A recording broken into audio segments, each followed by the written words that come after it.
Assalamu alaikum and a very warm welcome on yet another video from STEM International. This is Zinia और English 6 book का जो last chapter है Responsible Citizens, उसकी exercise को हमने start करना है और उसमें of course we'll start with those questions which are related to the topic that we have studied and then vocabulary में क्या नया सीखते हैं आइए देखें. So we start our exercise with MCQs as always. इस chapter के भी कुछ MCQs हैं. Let's start with the first one. Why did Mr. Kamran return to Pakistan? Mr. Kamran Pakistan क्यों लौटे?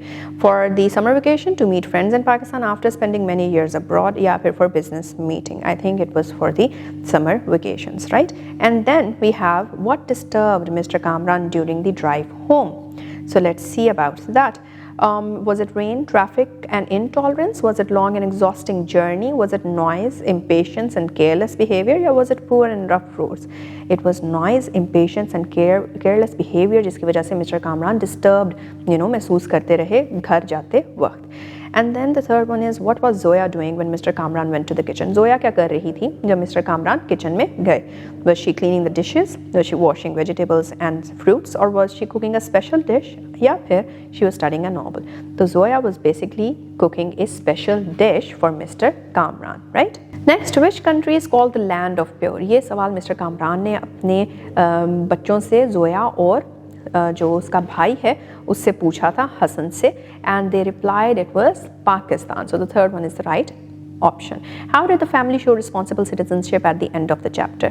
By the end of the chapter हम कैसे देख रहे हैं कि पूरी फैमिली ने कैसे responsible citizenship जो थी वो प्रैक्टिस की या फिर दिखाई. That was either by complaining to authorities, कैसा था? नहीं. By ignoring the problem? नहीं. By leaving the country? बिल्कुल भी नहीं. बल्कि by sharing messages about cleanliness. So the third one is the right answer. And इसी तरह से we have some blanks to fill in. So the first one is after spending many years abroad, Mr. Kamran finally returned to where? He returned to Pakistan.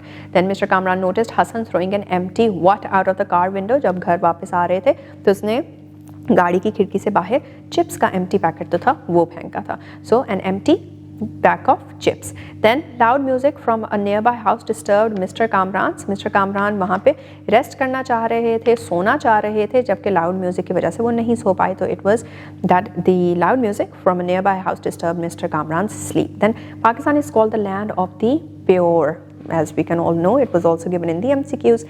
And inspired by Mr. Kamran's words, each family member promised to act responsibly. Now we have a few questions जिसके हम short से answers देंगे based on the understanding of the chapter. What careless behavior did Mr. Kamran observe on the road? जब वो road पे आ रहे थे घर की तरफ एयरपोर्ट से तो उन्होंने देखा कि एक तो जो गन था या पैकेट था चिप्स का खाली वो बाहर ऐसे ही हसन ने गिरा दिया. कूड़ा क्रिकेट गंद बहुत था सड़कों पे, सड़कें साफ़ सुथरी नहीं थी. फिर हर कोई जो ट्रैफिक रूल्स को फॉलो ना करना, नॉइज़ बहुत ज़्यादा होना एंड ऑल दैट और रश करना चीज़ों को लेके. This was what basically affected mister Kamran.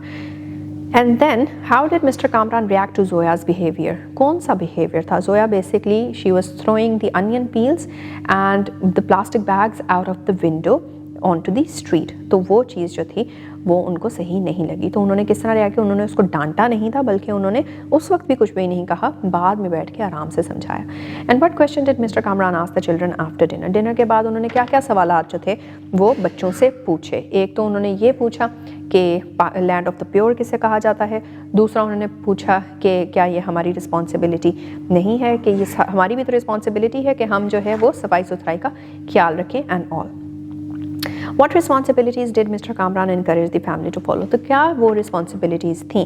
ये हमें लास्ट पैराग्राफ में मिलता है जिसके अंदर वो बताते हैं कि ट्रैफिक रूल्स को फॉलो करें, लिटरिंग अवॉइड करें, पब्लिक प्रॉपर्टी की जो है केयर करें और पोलाइटली बात करें एक दूसरे से.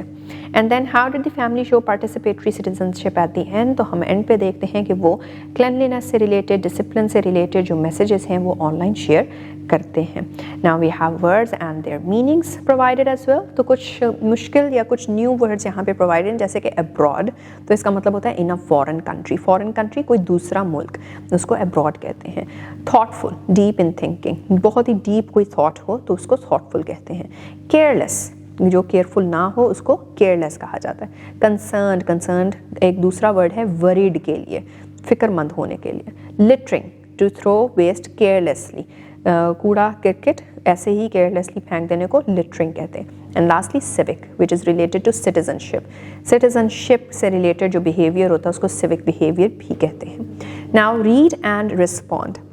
Read the chapter Responsible Citizens, skim through it and tell the main idea in your own words. हमने main idea बनाना पिछले चैप्टर में भी देखा था, तो now what we're going to do is कि Responsible Citizens जो हमने अभी पढ़ा है हम उसको एक दफ़ा दोबारा स्किम थ्रू करेंगे और फिर हम उसमें से मेन आइडिया निकालेंगे और वो मेन आइडिया आपने जनाब अपने ही अल्फाज में लिखना है विद ऑल द टैक्टिक्स जो आपने अभी तक सीखे हैं कि इंग्लिश के सेंटेंस स्ट्रक्चर्स कैसे कैसे हो सकते हैं। And with that we move on to the last part for this particular portion, and that is vocabulary. Vocabulary mein what we're going to find out or what we're going to explore is the idea of idioms. So idioms kya hote hain? An idiom is a group of words whose meaning is different from the meanings of the individual words. Understanding each word separately does not help in understanding the idiom as a whole. हमने ये पहले भी पढ़ा है, लेकिन पहले हम कुछ वो combination of words पढ़ रहे थे, जैसे give up और बैक आउट या इस तरह से करके हमने जो ग्रुप्स पेयर्स ऑफ वर्ड्स पढ़े थे। लेकिन इस टाइम पे हम ऐसे ग्रुप की बात कर रहे हैं, 2 से ज़्यादा वर्ड्स होंगे जो कि जिनका जो मीनिंग है वो उनके इंडिविजुअल वर्ड्स के मीनिंग से डिफरेंट होगा। एग्जाम्पल के तौर पे what we have a fish out of water.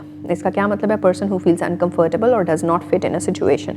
कोई ऐसा शख्स जो कि अनकम्फर्टेबल महसूस करता हो या फिर किसी एक पर्टिकुलर सिचुएशन में फिट इन ना फील करे, उसको फिश आउट ऑफ वाटर कहा जाता है। इसको आउट भी कह सकते हैं। On my first day at college I felt like a fish out of water because everything was new.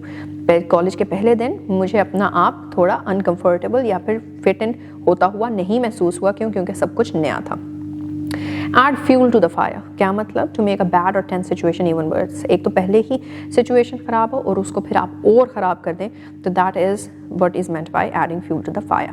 Sentence के तौर पे we have an example, arguing loudly during the meeting only added fuel to the fire. Meeting के दौरान loudly argue करने से सिर्फ और सिर्फ जो है वो सिचुएशन टेंस या वर्स या मज़ीद ख़राब ही हुई। And then break the ice, इसका मतलब होता है टू से और do something that makes people feel relaxed in an awkward situation. कोई भी ऑकवर्ड सिचुएशन हो और उसमें आप कोई ऐसी बात करें या कोई ऐसी बात करें या कोई ऐसी हरकत करें जिससे लोग रिलैक्स फील करना शुरू करें, उसको ब्रेक द आइस कहते हैं। सेंटेंस के तौर पे we have an example, the teacher told a funny story to break the ice on the first day of class. Teacher ने पहले दिन ही, क्लास के पहले दिन ही एक फ़नी सी स्टोरी सुनाई टू ब्रेक द आइस, ताकि सबको रिलैक्स और इन्वॉल्व फील करवाया जा सके। Then we have the last idiom provided, that is drop the ball. इसका मीनिंग क्या है? टू मेक अ मिस्टेक और fail to do something properly. कोई भी मिस्टेक, कोई गलती कर देना या फिर कोई चीज़ सही तरीके से कर ना पाना, उसको ड्रॉप द बॉल कहते हैं। Sentence, he drop the ball by forgetting to submit the project on time. उससे गलती हो गई कि वो टाइम पे अपना प्रोजेक्ट सबमिट करवाना भूल गया। So that is where we use he dropped the ball. इसी तरह से we are provided with some idioms, और उन ईडियम्स का मीनिंग आपने डिक्शनरी से जो है या ऑनलाइन जो है वो आपने डिजिटल टूल्स को इस्तेमाल करके ढूंढना है और उनसे फिर आपने सेंटेंसेस बनाने हैं। Once in a blue moon, I can help you out with this. Once in a blue moon is कभी कभार, कभी एक दफ़ा ऐसा हो जाए, something which is a rarity, हमेशा नहीं होता। गो बनानाज होता है पागल हो जाना थोड़ा सा, राइट, क्रेजी हो जाना। पीस ऑफ केक बहुत आसान काम।